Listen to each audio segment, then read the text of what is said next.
Welcome to Hood Champion Boxing and Sports. In boxing, you find a way to win or you find a way to lose.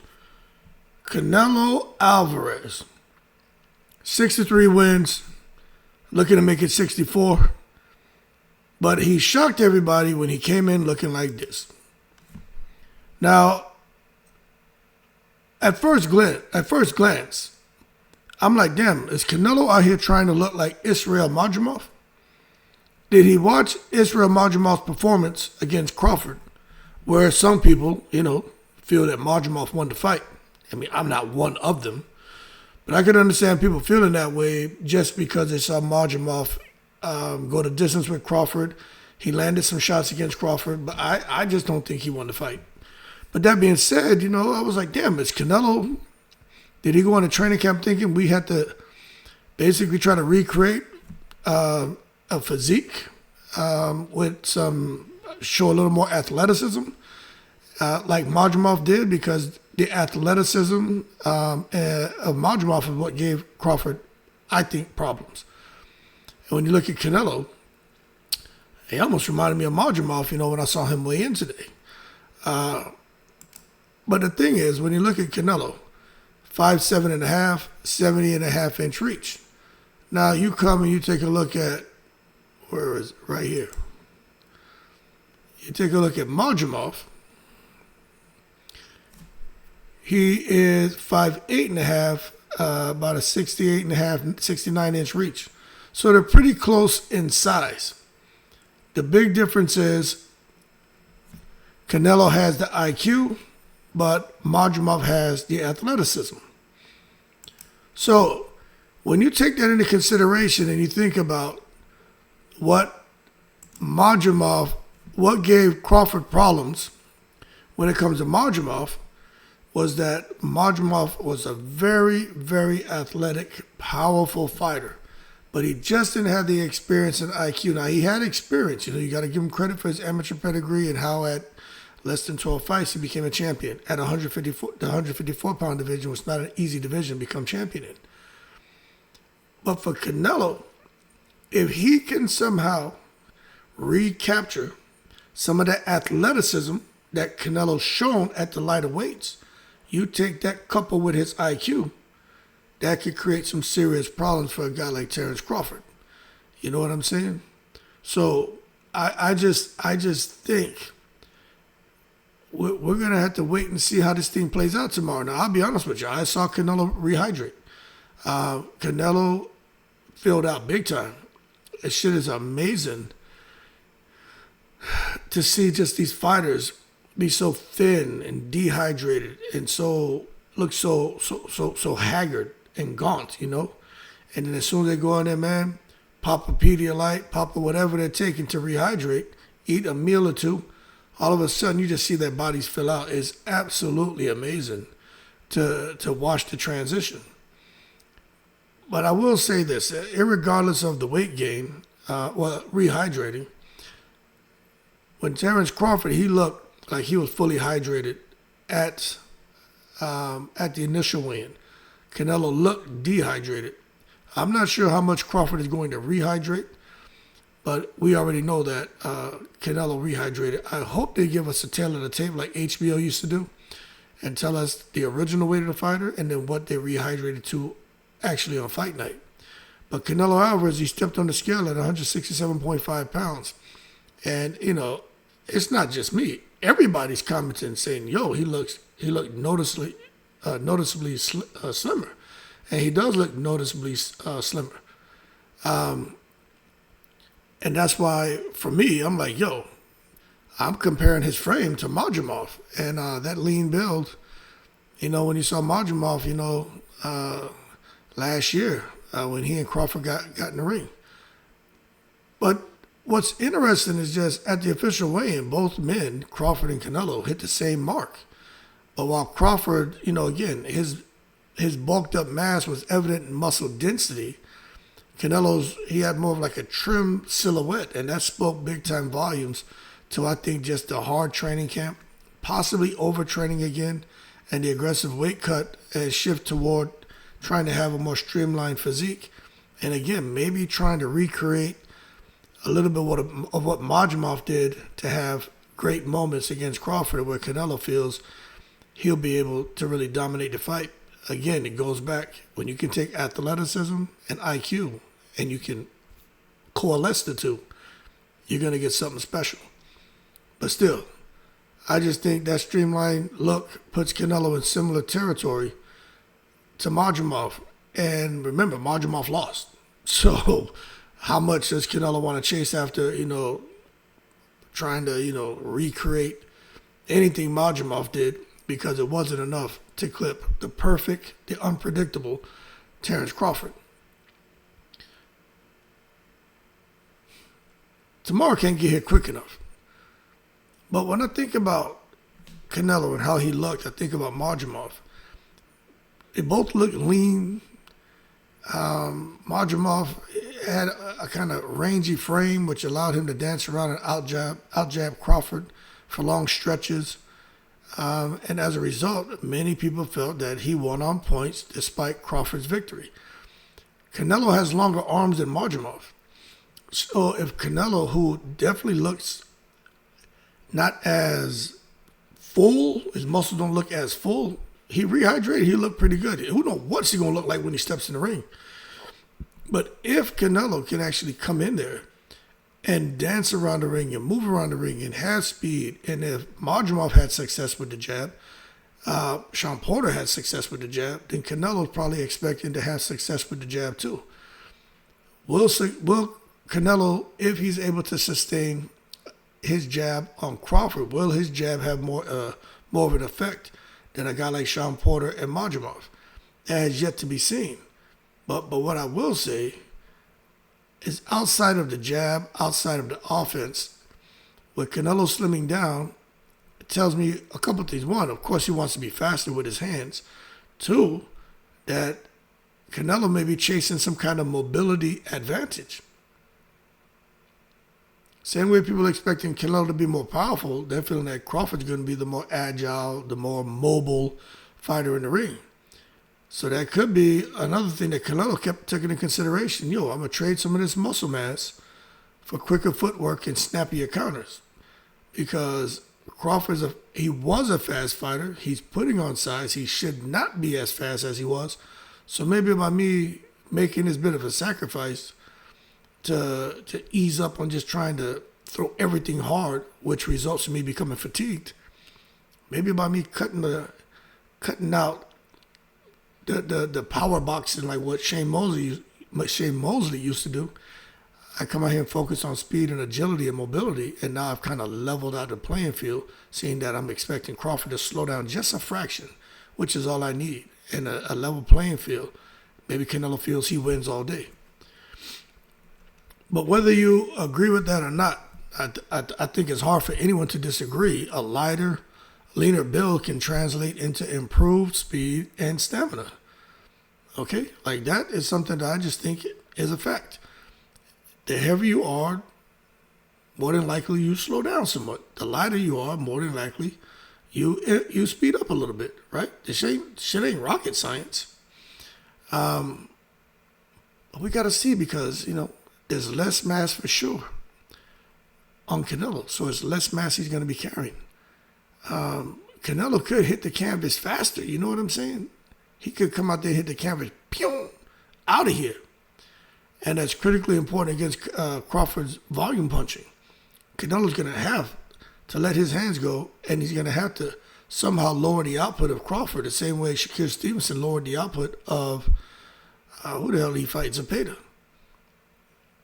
And again, it brings us back to Madrimov. Madrimov's performance showed how an opponent can use reach and high punch output to keep Crawford off balance late in the championship round. So stamina, again, is very important, and it's something that should show up and play a huge role in this fight. And it's going to need to for Canelo, I think, especially if the fight goes beyond 4 rounds. I think Canelo's going to need to have that end of the fight stamina. But again, I haven't seen him really have the kind of stamina late in the fight to outwork Crawford, but you just don't know. But the bottom line, if a guy like Canelo can replicate that dynamic that Madrimov brought to the ring, stamina, athleticism, and he had some IQ, had some power, and he was able to do that late in the fight. A guy like Canelo, he could keep Crawford at bay, and he could see Canelo, rapid in and out attacks, and that just what we're gonna have to see if Crawford has a game B, C, and D. We're gonna have to see. Bomac was out here, basically, man, doing Cupid shuffling and barbecuing and splashing coleslaw all over the goddamn ring. If you ask Bomac, they already won the fight, but we're gonna see tomorrow if there's a reason for Bomac's, I think, premature celebrations, because they probably have a plan A through Z, and they're more than ready for what Canelo brings to the ring. But something else Canelo could be bringing to the ring is a sacrifice that puts him at risk. Because when you shed size, that comes at a cost. Now, I know he's weighing at the same thing as Crawford. And some people may say, well, he normally weighs in about that. It's not a big deal. So why does he look different? You know what I'm saying? At all his weigh-ins, he doesn't look the same at all his weigh-ins. We know when he comes to the ring, he looks like a bull. You know what I'm saying? But I wonder, even if he rehydrates and he looks good, you just don't know the kind of work he put in to make weight this time.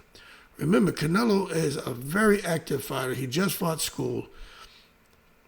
You don't know how easy it was for him to go and run and train, what kind of pain he had in his legs, what kind of cramping he was experiencing, back pain, shoulder pain, neck pain. You don't know what kind of exhaustion his body was feeling, where he needed more days to rest and recover. If you listen to him, he likes to spar every day. Everybody also kind of scoffs at that, and it just makes you wonder. When you talk about Canelo, the weight cut, and the power, right? His power has always stemmed from his, compact, dense musculature and low center of gravity. Why sit that to the side? Like, it just doesn't make sense to me. By leaning out, he risks dulling the single-shot explosiveness and delivery system I've been talking about that has failed elite opponents. So I just don't see why he wouldn't carry that into the Crawford fight. But again, going back, Madrimov landed enough body and headshots to keep Crawford honest. And Crawford even said, that dude is strong. He kept saying it. So obviously Crawford felt something that convinced himself, like, I need to move. I need to box. If I stand in front of this guy with the athleticism, herky-jerk style, he's going to clip me. But the problem is, Madrimov just could not land the knockout blow on Terence Crawford. He wasn't able to finish him. And down the stretch, Crawford was able to pull away and outwork him in the championship rounds. So for Canelo, I think his power output could suffer similarly if he sacrifices the muscle mass, and you find that he starts to fatigue around maybe the 4th or 5th, 6th round, then I think he's going to be all bad for him. But this is assuming Terence Crawford can still push the pace, even at 67.5 pounds or whatever. He's going to rehydrate to as well, which I don't know if he's going to rehydrate that much, but he did say he's going to be the same weight as Canelo. So it looks like Crawford. It looks like he and his team and Chet Fortune, like, they got their shit together. It looks like they really got their stuff together. Because they're not cutting weight. When you think about what we're talking about, I mean, moreover, a guy like Canelo seemed to have had an extreme weight cut and to really slim out his body. And when you think about a smaller frame, I think Canelo carries the danger of diminishing his own punch resistance. So he may look good when he rehydrates, but that still doesn't mean his punch resistance is where it should be. I mean, we talked about dehydration a lot on this channel. We know what dehydration can do to you. Reduces blood volume, shrinks the brain inside the skull, slows reaction time. It heightens concussion risk. These are all things that Canelo seemed to have welcomed as far as the risk factor into getting his weight to a point to ensure he can execute the game plan, execute the blueprint, execute the strategy. And I think they feel this is the best chance of getting a win. But again, I talked about it. Canelo, the boy looked pale. And I know some of the Mexicans were out here, I ain't gonna say Mexican, the Canelo fans was like, oh, he always looked pale. What are you talking about? He always looks like that. I know that. I know he's got white skin, you know what I'm saying? I know it. I mean, I ain't stupid. But just because he's, he got white skin with freckles doesn't mean he can't that he can't look pale. That boy looked pale. That's why I made the joke in a YouTube short. He need water, cerveza, tequila. He needs something to rehydrate his ass. That boy looked pale. He had a drained appearance at the official weigh-in. And to me, everything up until this weigh-in suggests that his cut pushed physiological limits.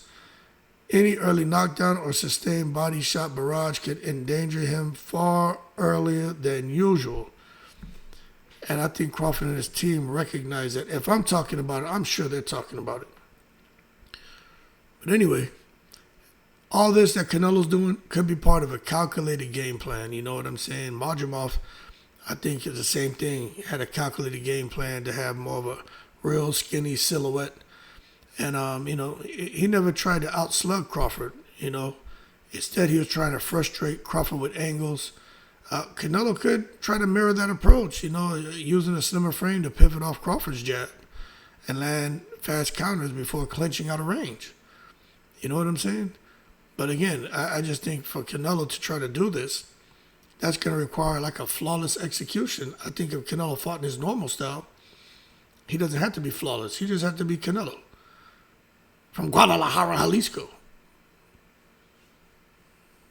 But I don't know. The bottom line, this is boxing. Canelo is a special, Crawford special.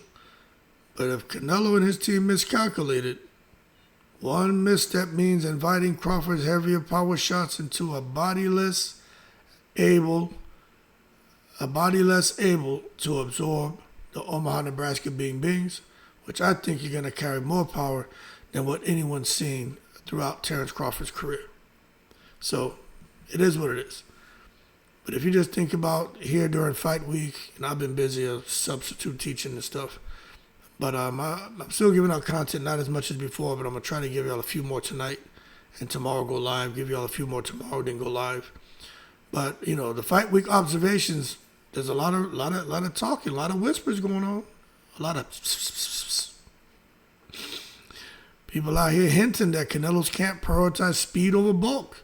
Speed over power. We know speed is power, speed kills, but it looks like there was a lot of focus on mid drills, rapid defensive slips, multi-angle pivot work to get in there and try to outbox Crawford. But I'm just telling you, all that shit sounds good. And it may look good for 3 rounds. But if his conditioning falters, boy, those same drills can become hollow gestures that mean nothing. A fighter who overtrains for speed can burn through glycogen reserves, fatigue those muscles too quickly. And now you got, this shocking drop in punch output, especially once you get beyond, once you get beyond round 7, like rounds 8 through 12. Those are the rounds where, Crawford should be able to snatch every one of them. Because I don't see Crawford getting tired. So, and I just think a lean body,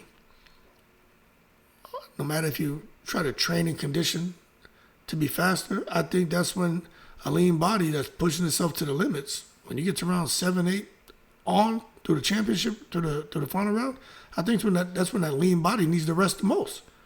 I think that's when, you start to develop that low energy. But, hey, what do I know? I'm just having a conversation.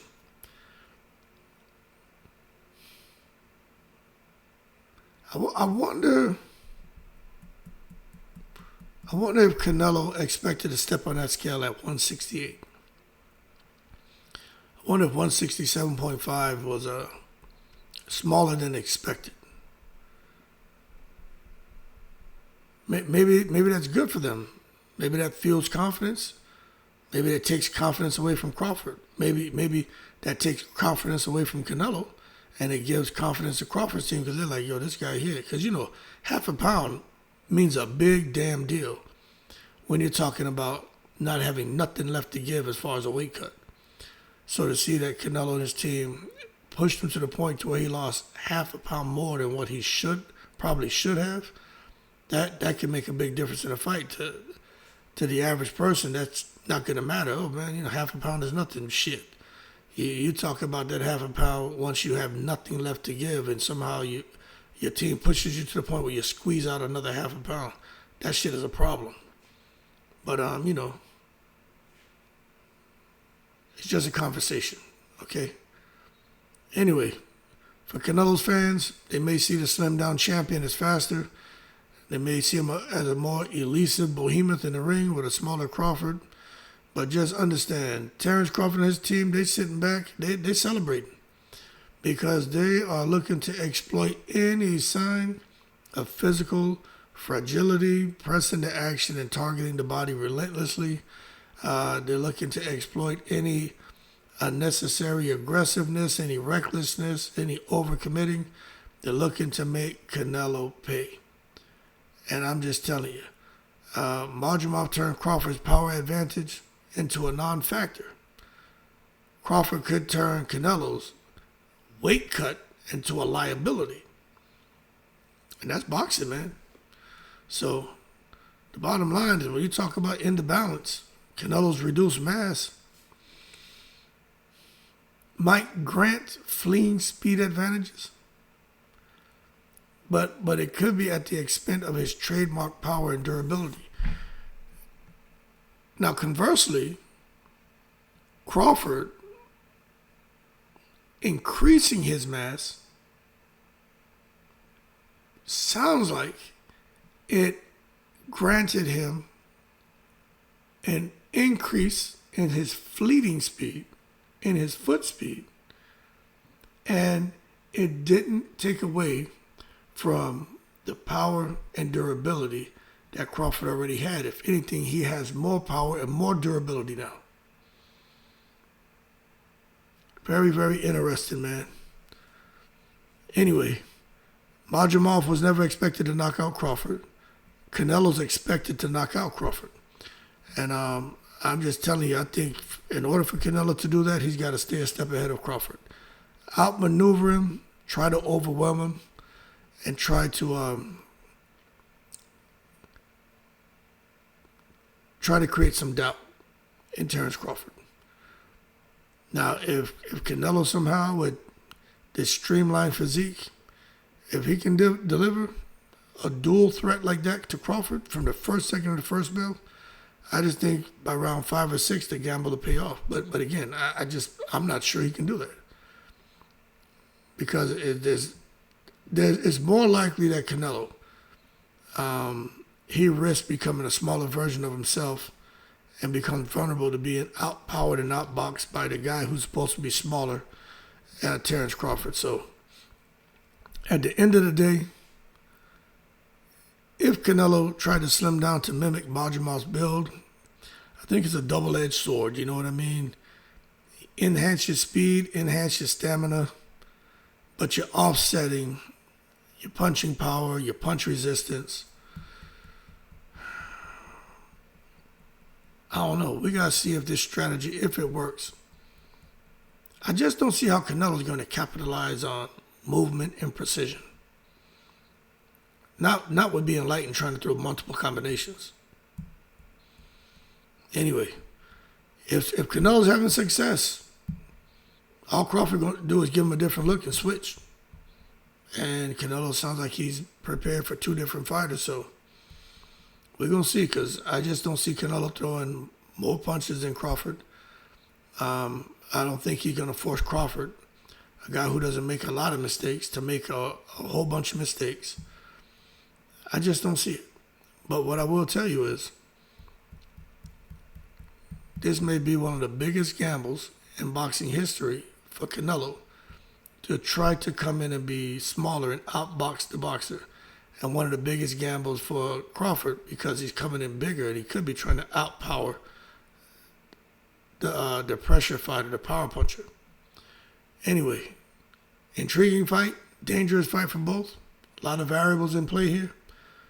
Yo, we're going to see who wins tomorrow. I keep telling you, first 4, I think Canelo can blow him out of there. But after that, foot race, green light, go. I got Crawford winning a decision. So if you say, all right, you still ain't really making a decision, you're still talking about either or. I think Crawford is going to beat him. I do. I'm just trying. I'm trying to picture. You know, Canelo hitting Crawford with something and hurting Crawford, and Crawford trying to fight back but can't, and Canelo just ragdoll him. Like, I just can't see that happening.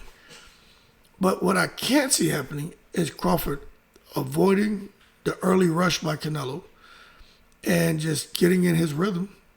And all of a sudden now, Crawford is, winning the fight easily by boxing and moving. And Canelo starts to fatigue. His tongue is hanging out his mouth. He's dry heaving over there in the corner. Eddie Reynoso trying to slip him a little tequila. And next thing you know, you're around 9, 10, 11. The unofficial scorecards got Crawford up by 4 rounds. Then it goes to a decision, and they rob Crawford. And we all keep cool. I can't wait for this fight in the breeze.